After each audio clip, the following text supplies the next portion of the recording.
Thank you. Thank you very much. Thank you. Welcome, everybody. Hello. It's nice to be here with you today. So in my talk here, I just wanted to talk about why the Xinjiang narratives matter so much to Western governments right now, particularly the US. And a spoiler alert, it's not because they really care about the Muslims, but I want to talk about why this campaign has been so successful, though.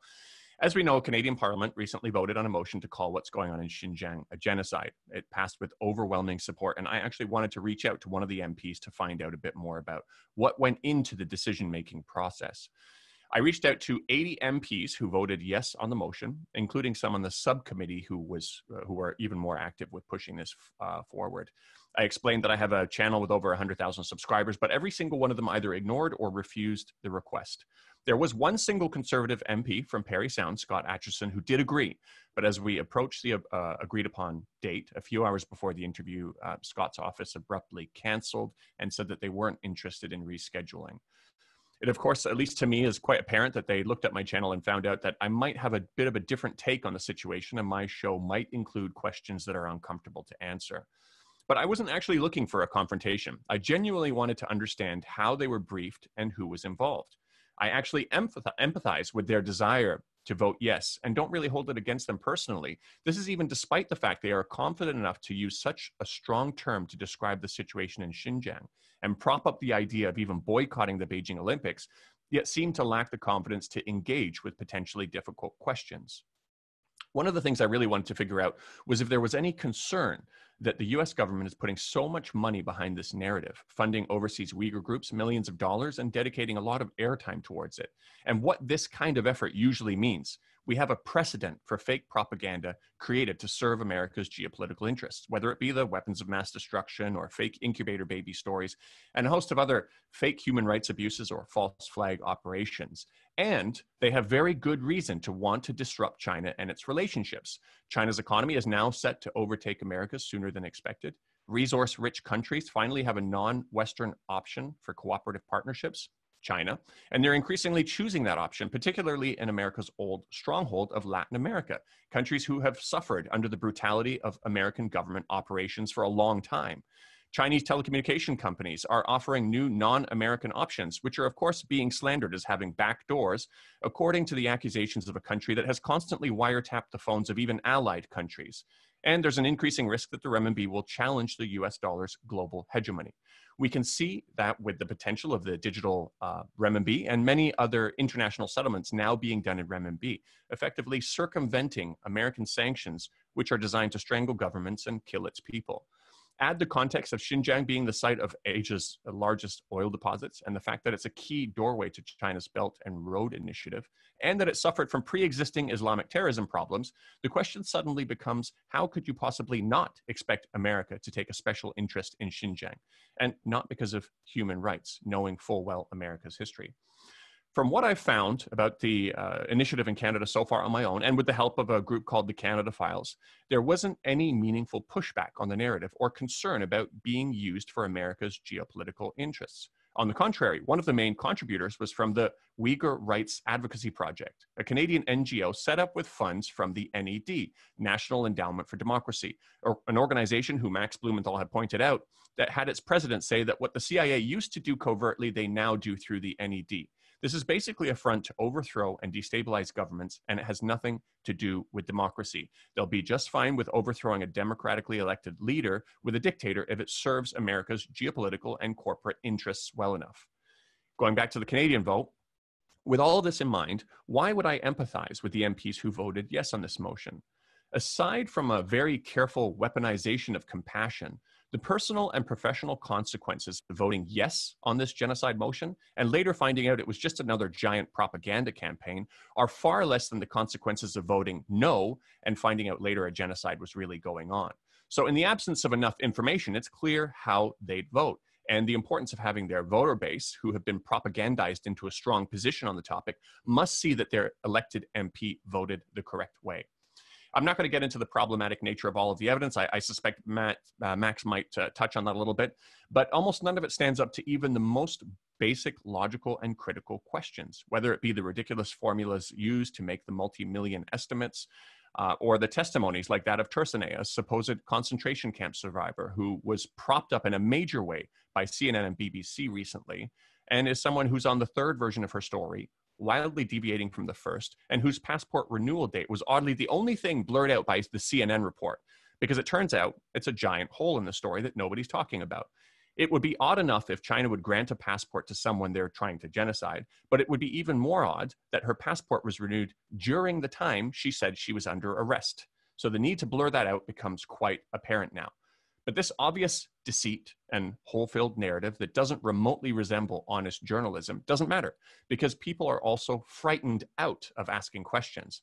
I want to give you a personal example of that. My father, who doesn't necessarily agree with all of my views, of course, and is naturally concerned for the Uyghurs, as I would be too in his position receiving the information that he is, and particularly because he's a professor of social work, specializing in anti-oppressive practices, and has even written a book on the topic used by universities. He actually does empathize with my point that anytime America says they want to liberate a people's suspicion, at least in regard to the true intentions, is probably a healthy thing to have. In an academic theology form he contributes towards, he asked the question whether we should be concerned about the intentions behind the narrative and if it really is in the best interests of the Uyghur population, or it's being used to satisfy some sort of a Western imperialistic agenda. His question was, how do we support the Uyghurs and how do we help them without being used as a tool? With this mild statement in mind, my father was labeled a genocide denier. Not even in a theology form full of academics was he allowed to ask a question or to even question the intentions, even as a person who is concerned about what might be happening in Xinjiang. Now, take that one step further. Imagine someone who actually is skeptical of the whole narrative and are seeing these massive red flags. There's no room for them in society to talk about it. Consent is being manufactured, scaring people into a specific narrative. Not only did we not learn about the risks of fake weapons of mass destruction-like stories being accepted by the masses, but we didn't learn from the problematic phrase used by George Bush during that time. You're either with us or you're against us. There's no room to question the narrative. You can't stand in the middle while trying to figure things out.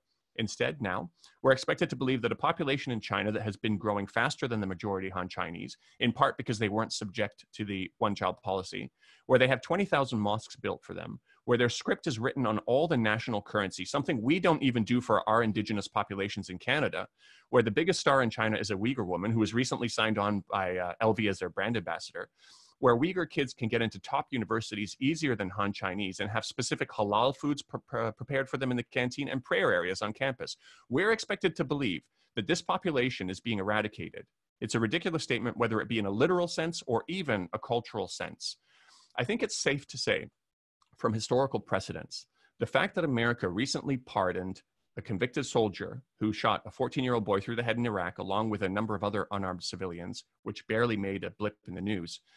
The fact that, and this person was recently pardoned and released from his life sentence. The fact that we're not looking at how to hold Australia accountable for events we have literal footage of, where the SAS soldiers jumping out of a helicopter shot an innocent farmer face down in his fields who was holding his prayer beads. And the fact that the US sanctioned not only the International Criminal Court members looking into US war crimes in Afghanistan, but also their family members. This isn't really about human rights and a care for overseas Muslims. Hypocritical Western nations and problematic narratives aside, I want to talk about the risks that come from brainlessly swallowing and regurgitating this propaganda. 62% of Canadians now support a more hardline approach towards China. Americans have also been convinced that they need to be more aggressive with China. Consent has been manufactured for American warships to travel closer and closer to China's shores and to begin promoting a $27 billion plan, which is in an idea phase, to install a chain of missiles just outside of China's 9-dash line. That's a pretty interesting one also, because one of the biggest producers of anti-China propaganda was ASPI, a think tank funded by weapons manufacturers like Lockheed Martin, Raytheon, Boeing, and more. They produce China threat stories, then they profit from China threat prevention. A bit of a conflict of interest, to say the least. So now I'll be living here in Xinjiang with my kids, potentially surrounded by American weapons of mass destruction. And you don't have to imagine too hard what would happen if Cuba hosted missiles from an American rival. With this kind of massaging of public opinion, when this kind of massaging of public opinion and consent happens, followed by actions like this, it's time for all of us to worry. Softening the public up for war may not be the explicit intention this time, but we're getting awfully close to a point where it takes one small spark or mistake to snowball into a war unlike anything the world has ever seen before. And as for the Uyghurs, the specific measures being taken, such as sanctioning projects made in Xinjiang by saying it's made with slave labor without any actual evidence, well, ironically, it will take away the livelihood of those Uyghurs, and it's created an interesting situation where I now see foreign China watchers complaining that Uyghurs need to travel out of province in order to find work, which is a kind of cultural genocide, they say, without any sense of irony that the West is compounding this problem. All while the American companies involved in atrocities at Abu Ghraib not only haven't been sanctioned, but have been receiving new multi-billion-dollar contracts from the American government. And those weapons manufacturers I was speaking about, they are actually using exploitative prison labor in the US to make their parts. And this isn't even the most ironic thing about the narrative. Along with a campaign to shame international companies operating in Xinjiang, fearing them out of hiring Uyghur staff due to the unfounded claims of forced labor they might receive, I think the sanctions are designed to do exactly what sanctions are designed to do, which is to make ordinary people suffer, make them want to rise up against their government.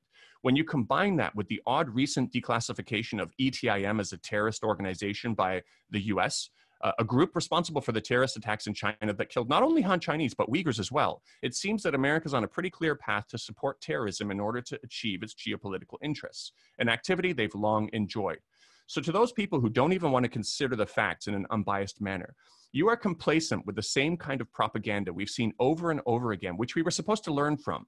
You are potentially complacent with one of the world's largest supporters of terrorism, the CIA, and you're also complacent with helping line the pockets of the military-industrial complex. You're also complacent with the actual attempts by the West to oppress the Uyghurs, and you're complacent for creating a world that's getting closer and closer to a war unlike we've ever seen before. So while I do say I empathize with the MPs blindly going along with this, I still want to finish by saying, to a government that doesn't even allow one of its own citizens to question this troubling piece of legislation, there's very good reason for you to be ashamed of your conduct.